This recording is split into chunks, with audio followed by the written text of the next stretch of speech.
What's going on, everybody? This is the Black Trekker. Thank you for taking time out your morning, afternoon, or evening to sit in with me for a few ticks so I can tell you about the next episode of Star Trek Picard, Episode 6, The Bounty. I'm going to tell you the best parts, I'm going to tell you the least best parts, and things that I liked most about the episode. So let's get into it. So basically, it's a recap of the previous episode where they are fleeing from the clutches of Starfleet. They find out that the Changelings are now effectively taking over the Federation, and now they're on the run. So what happens now is that in the beginning of the episode, Vedic, the captain of the Shriek, the vessel that's immensely powerful, highly advanced, that was stalking the USS Titan, is coming across a sensor buoy.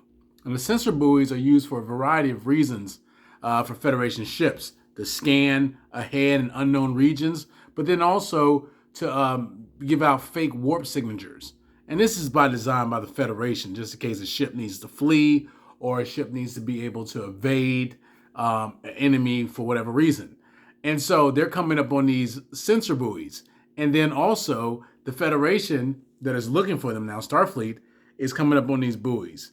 And they're getting very frustrated. So Vedic, she's getting extremely frustrated because of the fact that she had made a statement in regards to their brothers and sisters or whatever were dealing with the issues and the effects of what happened during the Dominion War. And apparently what she's alluding to is that the Changelings had a division. A portion of the Changelings felt a particular certain type of way towards the Federation. Although Odo, I'm sure, tried to smooth things over with the Changelings at large, the Changelings probably still felt a certain type of way because humanity used a weapon that was designed by a clandestine agency known as Section 31 to be able to poison the Changelings. But my response to the Changelings was been like, well, you were at war with humanity. And also, you were beating the Federation pretty bad. So with that being said, what did you expect their resolve to be? Just to let you win? That's dumb. Anyway, so I would have thought the Changelings would have been a little bit more realistic and pragmatic. The Federation is going to use any means that they can to survive. And that's what Section 31 did, because they're charged with the survival of the Federation at large.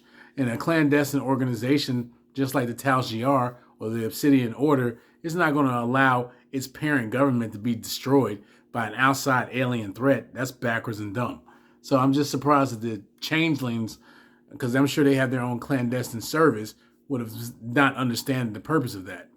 Anyway, I digress. I'm getting back on track. So Vedic basically issues a decree that if you guys that are on the bridge continuously gets fooled by these sensor buoys and you're not able to determine that it is a sensor buoy and not the actual USS Titan, then I'm going to dispatch you. Basically, get rid of them, kill them. So one of the actual, I'm not sure, helmsman makes a comment like, well, we still have not found them, and it's 48 hours until Frontier Day. And Frontier Day is basically some large celebration that they just made up in this particular season because of the simple fact that there ain't never been a Frontier Day in any other the time of the USS, of Starfleet or Star Trek in general. There ain't never been no Frontier Day. So with that being said, this is some stuff that they just added on to this season and expects regular Trekkies like me to just go for it and be like, hey, it's Frontier Day. No, it's never been a Frontier Day. Let's get it serious. Stop adding stuff that original Star Trek fans don't agree with, like me. Anyway, so the Changeling, she didn't like what he said, so she vaporized him and he's done. Anyway, getting back to the USS Titan, the USS Titan is on the run. The USS Titan doesn't know where to turn. However, interesting enough, the previous episode, Jack Crusher Jr., I don't know why they don't call him Jack Crusher Jr.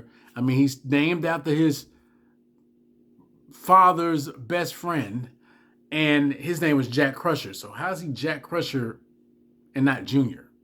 I mean, he has his namesake. But whatever. I just call that backwards. I think he should have just named him Jean-Luc Picard Jr., but whatever. Anyway, they discovered that he has the syndrome that Jean-Luc Picard has. I believe it's the aromatic syndrome. And with that being said, or celiac syndrome. And Jean-Luc Picard has been dealing with that for his whole entire life. although he's a synthetic now, he was dealing with it when he was captain of the USS Stargazer, and then also when he was captain of the USS Enterprise D and E. So with that being said, he's had it for the good majority of his existence. And now his son is having the exact same issues, the hallucinations, talking to individuals that are not there. And now that he's divulged that to his mother, who's a competent doctor, even though she's not been active, she's able to give him effective treatment to be able to subside the hallucinations and also give him the ability to have a functional life, basically. Now, it goes off to another scene where they're in a bar. This bar, there's a replica on the holodeck of Guinan's bar on Earth, is kind of comical because it's like every time there's like a meaningful conversation between Picard and his son, it's always this bar. And Picard goes to the bar after Beverly says, don't try to console me about what's going on. Console your son because your son is dealing with this syndrome now. And so Picard is shocked because of the fact, like, look, I didn't know that it was going to go into him. But apparently in the 25th century, they don't follow basic biology that we know in the 21st century. I'm just saying, writers, y'all get a little lazy on the actual story and the plot. I'm just being 100% honest. With that being said, Picard goes to the bar. He tries to console Jack. Jack's not hearing it. He's already had half a bottle of whatever he's drinking on. And unfortunately, Picard can't do anything with that. Jack storms off. And then what they have to do is they have to find a way to be able to get into Daystrom. Now, interesting thing enough is that there's 2 Daystrom stations. One, there's a Daystrom Institute on Earth where all of the brightest and intelligent individuals go. And then there's another Daystrom Institute. And that institute is where all of the highly clandestine, super classified research projects that Starfleet has, and also Section 31 has, and it's in the orbit of, I believe, Jupiter. The last time I seen on Star Trek Online, it was Jupiter. And also, Cryptic Studios has been considered to be canon by CBS. So with that being said, it's Jupiter. So it's still within the Sol system. So what they're doing is they have to figure out what is in there. But what happens is that they realize that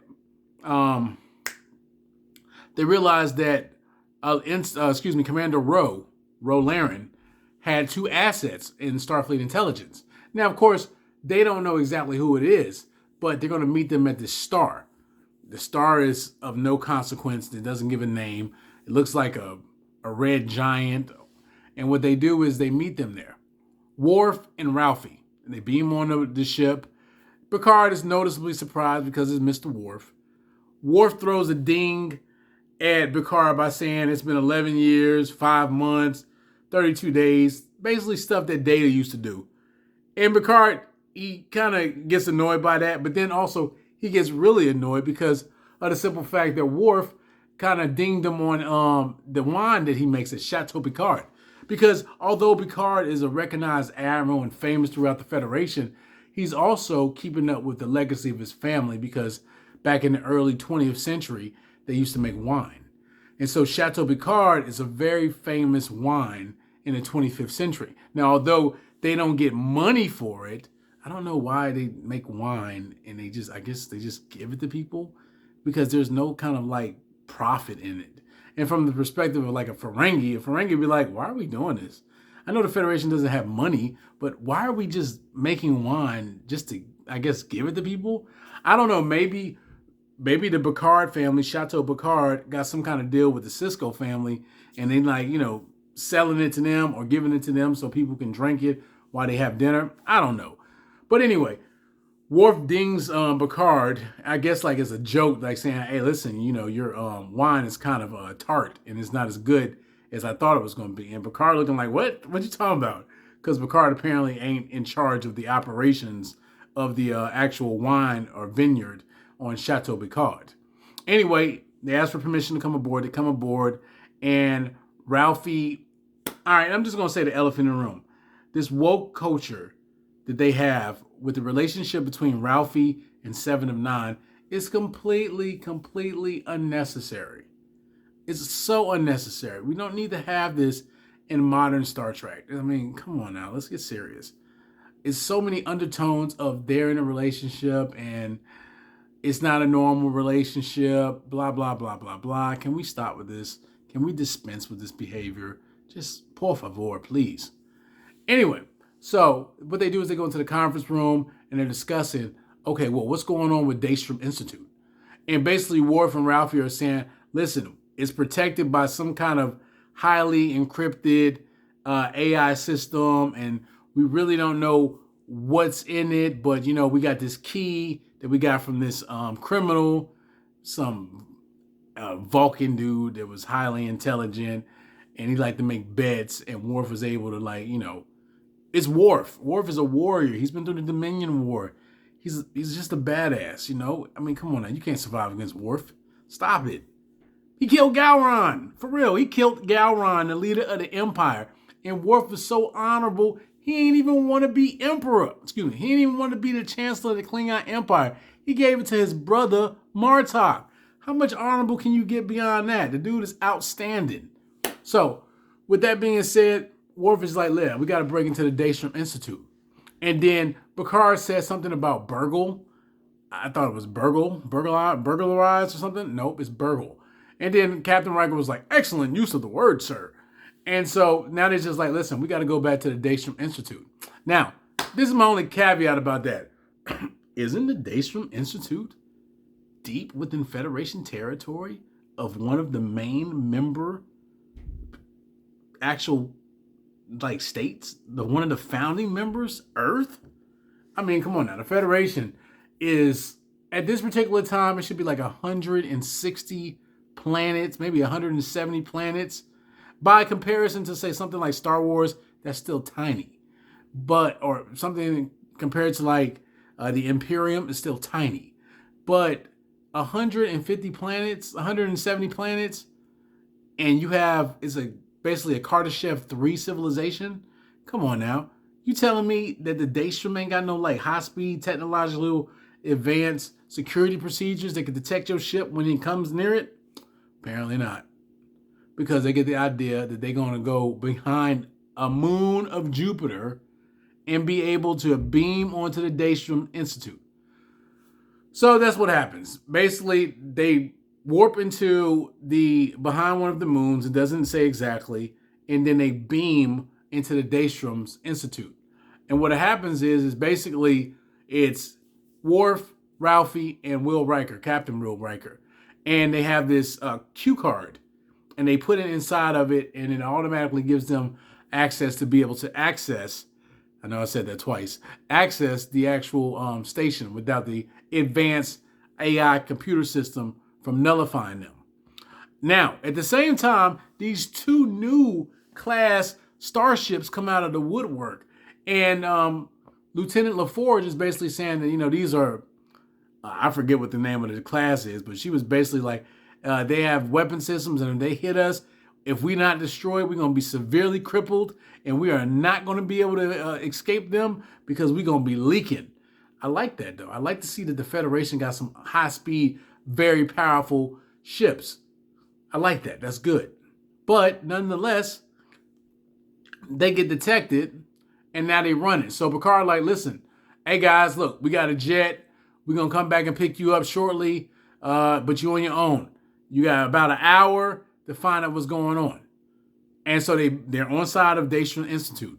So they're walking around and they're looking at all these different panels and whatnot. Because remember, they have an hour. And also the code that they use, the key card, has given them the ability to access it. Otherwise, the Daystrom advanced security procedures would have just probably killed them or made them super incapacitated until Starfleet intelligence would have got there. So right there, they had a plug into that, thankfully. Thankfully, that criminal wasn't lying, because I guess he was in fear for his life with Worf. But nonetheless, they're walking around there, and they're seeing these different panels of different AI, and one was some kind of skeletal structure. And then Worf came across this image of a tribble, and it was making the sounds. But this was the interesting thing.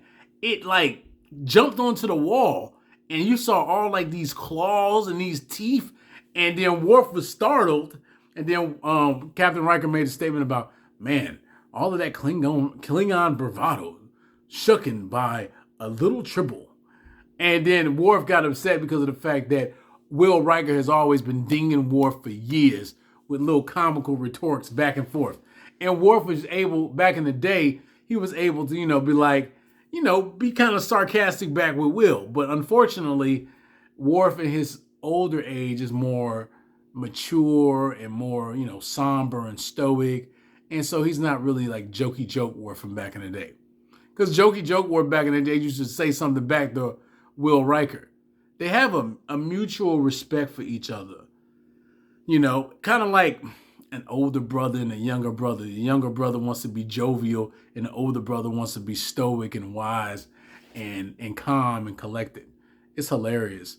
Yeah, but anyway, so they're walking around there and they're just talking amongst themselves back and forth.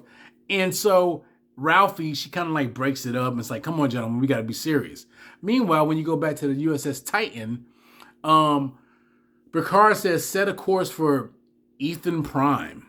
Now, I've never heard of Ethan Prime, but apparently Ethan Prime is, they warp into it. And I got to say something also. I don't like how the warp is set up because it's kind of like a boof. It's not like how the original. It's kind of like Star Wars when they go into hyperspace. When they go into hyperspace, it's kind of like that fast boof, just like that. It's not. It doesn't sound like they're warped from the TNG or even Voyager or even Deep Space Nine. There's no like preamble like boom like that. It doesn't have that anymore. It's just like boom. I don't like that. I think it's not supposed to sound like that. But then again, this is just my opinion. If you guys go back and you check in the previous Star Trek seasons, TNG, Deep Space Nine, Voyager, you'll see what I'm talking about. Just pay attention to how when they're about to go to warp, it sounds. It doesn't sound like how it does now. It's kind of like a boom. Anyway, so what they happens is they go Ethan Prime. Now, it's a huge space station, kind of similar to Space Dock 1 on Earth. Over Earth. But it's different because it has like these rings going around it. And it is explained by Seven of Nine and also Picard that this is where every famous hero ship is in Starfleet history. So the first one is seen is because 7 of 9 is having a conversation with Jack Crusher Jr., because I'm going to say Jr. instead of just Jack Crusher, having a conversation. And the first ship that is seen is the USS Defiant. Now, he knows that. Interesting enough, he makes a comment about, although I am the son of Picard, I was interested in the starships way before I known that I had a father. And I appreciate that because, if you live in the Federation, you're going to be familiar with all of these ships. You're going to be familiar with the Constitution class. You're going to be familiar with the Constitution retrofit. You're going to be familiar with the Excelsior. You're going to be familiar with the Enterprise B, Enterprise C. You're going to be familiar with the Enterprise D, of course, but they didn't show the Enterprise D. What? Why? And they also showed this Klingon ship. I believe it was called the Botany. I don't know. They showed that one, the one that brought the whales from the 20th century to the 24th century to be able to save them from that whale probe that was trying to talk to the whales. Thankfully, the whales told the whale probe to go find something to do with itself, and Earth was saved. Subsequently, the Federation was saved. Anyway, so they have all these illustrious ships throughout Starfleet history, and they're looking at them. And so, guess who is in charge of this facility? Commodore Laforge. Commodore Laforge, he looks serious. Commodore Laforge doesn't look like he ain't about no games.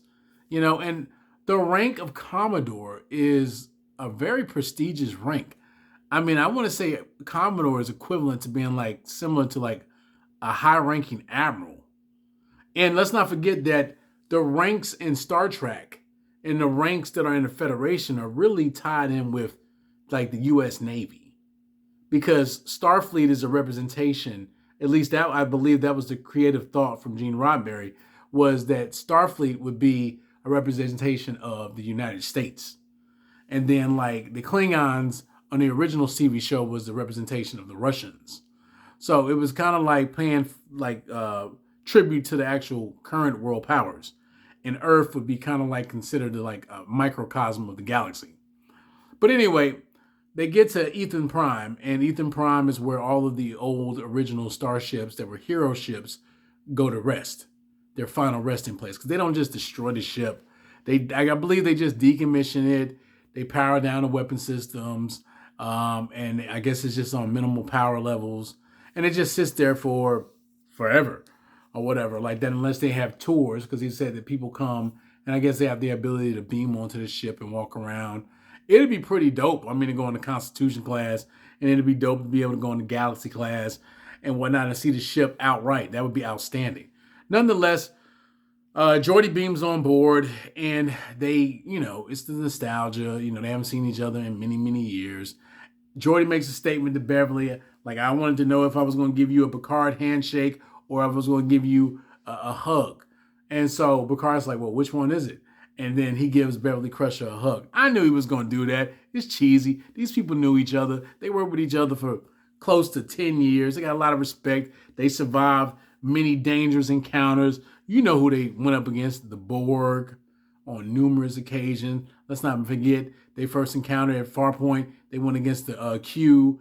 They barely survived that. Thankfully, Picard was able to speak well, and then also had Data. So, I mean, right there, they was able to survive that encounter with the Q. So they have reverence for people. They have reverence for each other. They're family. They're a team.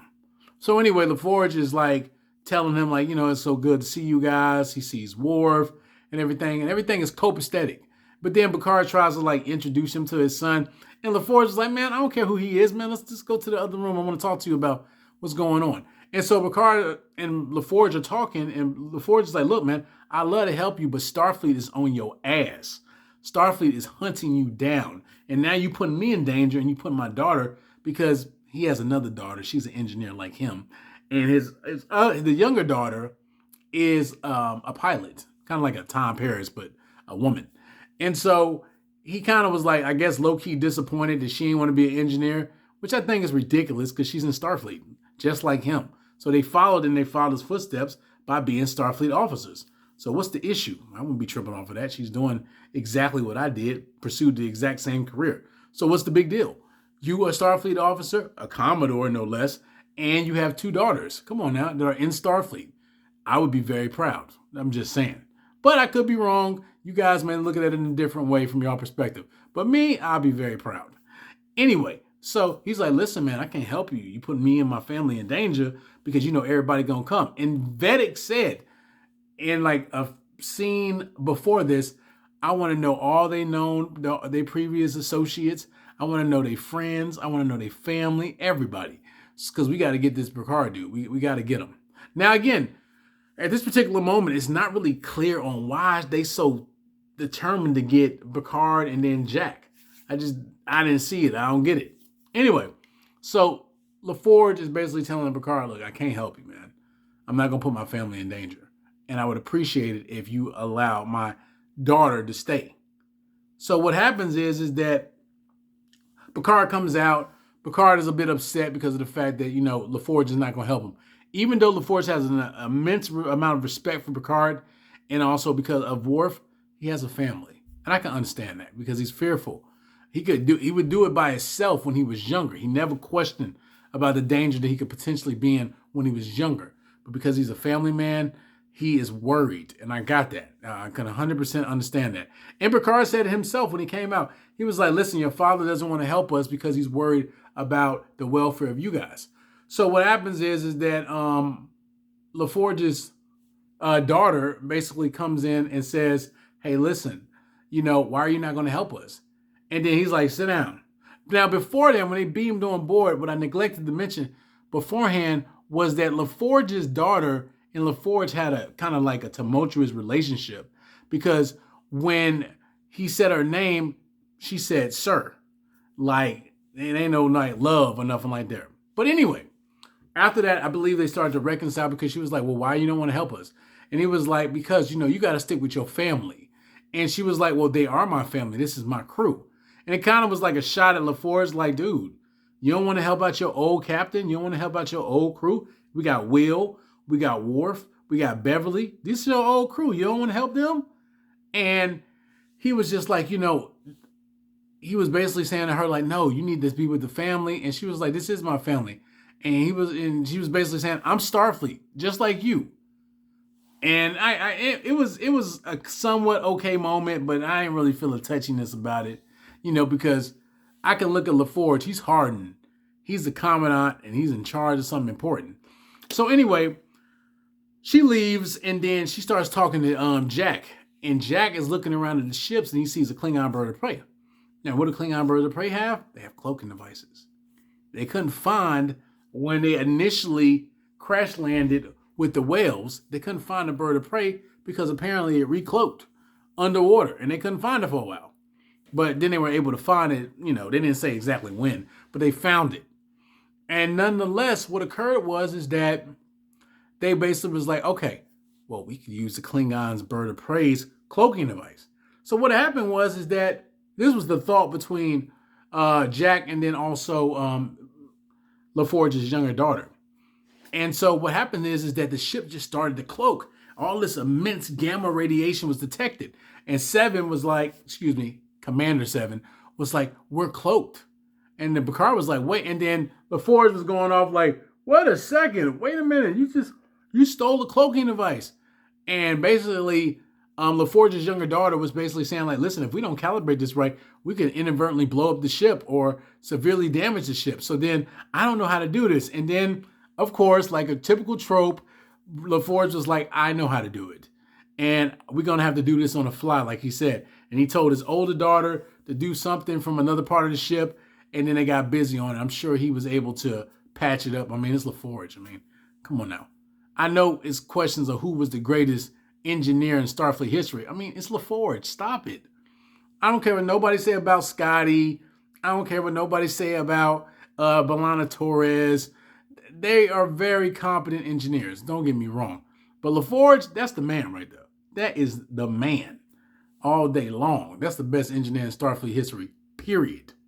And don't get me wrong. I like Miles O'Brien too. Don't get me wrong at all. But Laforge is the man. I could say like 10 reasons why I like Laforge, period. And as the young folks say, period. Anyway, with that being said, and then also, I mean, come on now. LeVar Burton, take a look. It's in a book. It's Reading Rainbow. Come on now. Stop it, man. And I like everybody with the white beards and stuff. Yeah, I like that. That's hot. Anyway, the Silver Foxes. That's what they call them. Now, they stabilized the actual cloaking device, thanks to Laforge. And then what they do is that Captain Riker is saying, Picard, where you at? Picard, where you at? Because they break into it and they discover through the video log from, I think his name was like Aiden Soon. So that was like the father before Newling Soon, the actual creator of Data, was basically like saying like, look, I wanted to make it where man and machine would coexist and it would be some kind of new, beautiful creation. And also he wanted to kind of like escape mortality by being able to do what Picard has, because Picard has the ability currently to like be in a synthetic body. And he was just like, yo, I wanted to get my own synthetic body so I could effectively live forever. But unfortunately, he died, and that's the crutch of being mortal. But he said his final basic gift was Data. Because even though Lord thought he was perfect because he had emotions, Data was the end result. So anyway, they went through the labyrinth on the actual Daystrom Institute, and it was different melodies that were playing. And it took Riker a while to kind of like understand what was going on. And then he discovered that in the Encounter at Farpoint episode, Data was in the holodeck. And then what occurred is that he was he was struggling. He was struggling. It was like,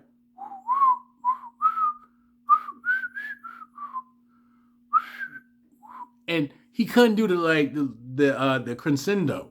He couldn't do the, and so they were being accosted by Moriarty. Moriarty's was the villain that Data created on TNG to be able to outsmart him. The computer literally created a holographic program to outsmart Data, because Data by far was the smartest person on the USS Enterprise, aside from the computer. So the computer created a holographic adversary that was just as smart, if not smarter than Data. Now, this is 35 years ago. And this was a part of the Daystrom security system. But because Captain Will Riker was able to remember that part of the actual encounter at Farpoint, and he was able to whistle, it dearmed that. The whole whistling, because Data can't whistle like that. Lore can whistle like that, but Data can't. So it's like, and it deactivated Moriarty, and then they were able to get to Data. And so finally, the Titan pulls up on Daystrom Station, and they were able to recover Worf, Ralphie, and Data. And so Captain Riker had to sacrifice himself so they could escape. And basically what occurred was he was captured. So what happened was that they were leaving, and they were all surrounded by Data. And of course, because Laforge is AKA the engineering man, he was able to reactivate Data. But he also said that Data is more. He's not the original Data. He's beyond. He's in a positronic body. So the Starfleet Intelligence, Starfleet Section 31 made a body for Data, because Data died in Nemesis, and then he also died because of this lazy writing of freaking the writers in season 2, which was dumb. But thankfully, he's back. So they're questioning Data. Meanwhile, they show a glimpse of Riker getting punched in his face and beat up. And they're like, what was stolen? Because they're thinking it's some kind of powerful weapon. Like, the portal weapon was very powerful, but they're trying to understand what was stolen from Daystrom that made the Changelings still use the portal weapon as a diversion. And Data was saying, Picard. And everybody looking like, is something wrong with him? Worf is like, is there a restart button or something? Because is Data's personality, is Lore's personality, is Aiden Soong's personality, is B4 personality. They're all the personalities of all the artificial life forms, including the creator's father, inside of Data's head. They're all fragmented. So they're trying to understand what's going on. And they keep saying Picard. And then an image lights up out of like some kind of projection, and it shows a body.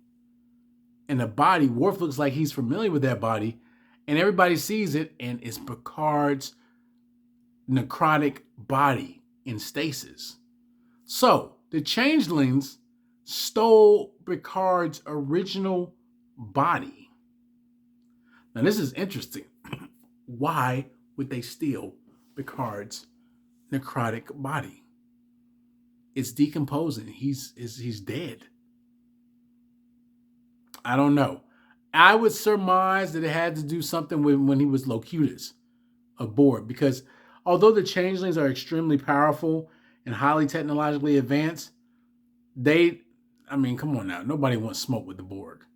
Species 8472 from Politic Space barely could, I ain't gonna say barely, but they could hold their own against the Borg.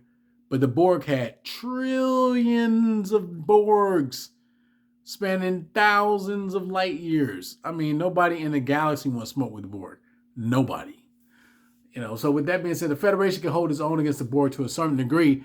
And within the 25th century, they'd have technology to offset the Borg. Because the Borg is kind of like in a rebuilding scenario since Janeway came back. But the thing is that, so the now issue is they stole a body of Picard. So anyway, that's what it is. I think the theory is that Picard has something to either do because he was Locutus and the Changelings want to know more about the Borg. Or, again, like I said, I think there's something bigger at play. I don't think the Changelings would have just came out the woodwork and started attacking the Federation, even if they believed that the Federation did so much egregious stuff when they were at war. Let's be honest. The Dominion was kicking the Alpha Quadrant's butt, and they didn't even have reinforcements from the Gamma Quadrant. They didn't even have reinforcements. If the Cardassian Union wouldn't have betrayed them, they would have still been kicking the butts of the Alpha Quadrant, even with the help of the Romulans. They was barely holding their own. Barely. So with that being said, it's something larger at play here. It is. And now with this body, I don't know. This is a surprise. But if I had to rate this episode, honestly, I would say it's probably a C. Even with the addition of LaForge and Riker and all of that, it wasn't like a cliffhanger. It wasn't like just, oh my goodness, it was so outstanding. It was just like an average episode. A long average episode. Anyway, thanks for taking time and sitting in with me for a few ticks. Like, share, and subscribe. I appreciate all of you guys. Let's get my channel up to 200 subscribers. And then from there, 250. With your support, anything is possible. Once again, this is the Black Trekker. Live long and prosper.